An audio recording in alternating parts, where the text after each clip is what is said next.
Alright guys, here we go, NHL Trade Deadline. I know it's late, but let's do this. Well, the NHL Trade Deadline has come and gone, and it was a big one! It set an NHL record with 33 players changing cities. It also set a record for being the most boring trade deadline ever. Welcome to the penalty box!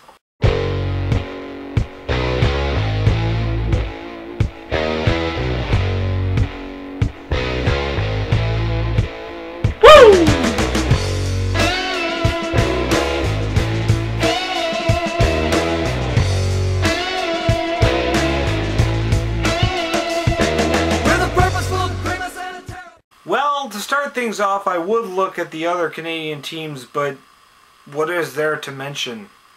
The Montreal Canadiens sent Matt D'Agostini to St. Louis for Aaron Palashaj. Great! Or how about the Oilers sending Lubomir Wizniewski to the Carolina Whaler Canes for Ryan Whitney? It's sad that that's one of the biggest deals of the day. But I want to mention something, even though it might not be big news, two things that didn't have to do with the Leafs that might interest Leaf fans. Former future Leaf goalie Justin Pogge is on his way to the Carolina Whaler Canes from Anaheim in exchange for Aaron Ward. Good luck with that one, Whaler Canes. And the Flames continue to show interest for former Leaf players trading backup goalie Curtis McElhinney for Vesa Toskala. Why? Vesa Toskala isn't even that good of a backup anymore. I don't get Sutter's thinking here, I really don't. I mean, how can this help you in the playoffs?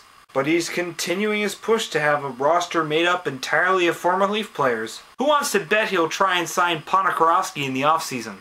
I'll give you odds. Anyway, on to the Leafs, I guess. Just before the trade deadline, the Leaf everybody knew was leaving town. Alexei Ponikarovsky goes to the Pittsburgh Penguins for defenseman Martin Skula and prospect Luca Caputi. I gotta say, both teams benefit greatly out of this one. The Pens get a solid winger to play on Sidney Crosby's line, and the Leafs get a guy who is supposedly being groomed to be Sidney's future line mate. This depth will help the Penguins somewhat in the playoffs, and the Leafs continue to build their future talent. And I know I'm cheating a bit on this because I've seen Caputi play, but I really like what I see here. Caputi is a very solid acquisition and has put up some impressive play in the games that we've seen. And Martin Skula is a solid acquisition too, being immediately sent to the Devils for a 5th round pick.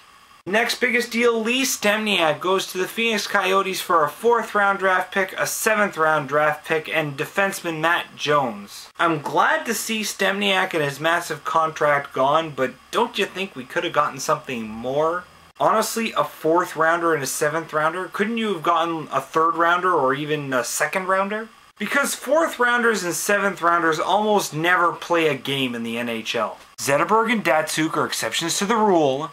So this mean that Kolyakovo and Steen left town for nothing. Ugh.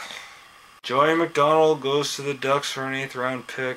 The Penguins send Chris Peluso to Toronto for a 6th round pick. And that wraps up the Leafs acquisitions. Yeah. I guess we shouldn't be surprised at the lack of important deals on deadline day because the 3 biggest deals this year, Kovalchuk, Phaneuf, and Giguère, all happened before the Olympics. Anyway, who's the biggest winner out of deadline day? Some say the Penguins for adding depth for a playoff push. Others say Washington for the same reason, but I'm going to have to go with the Coyotes. Adding 5 players on deadline day, including Wojtek Wolski, who I was very surprised to see leave the Colorado Avalanche, and they have really been a success story this season. Which proves that any team can be brought from the brink of destruction to NHL playoffs in one season, as long as you're willing to lose $20 million to do it.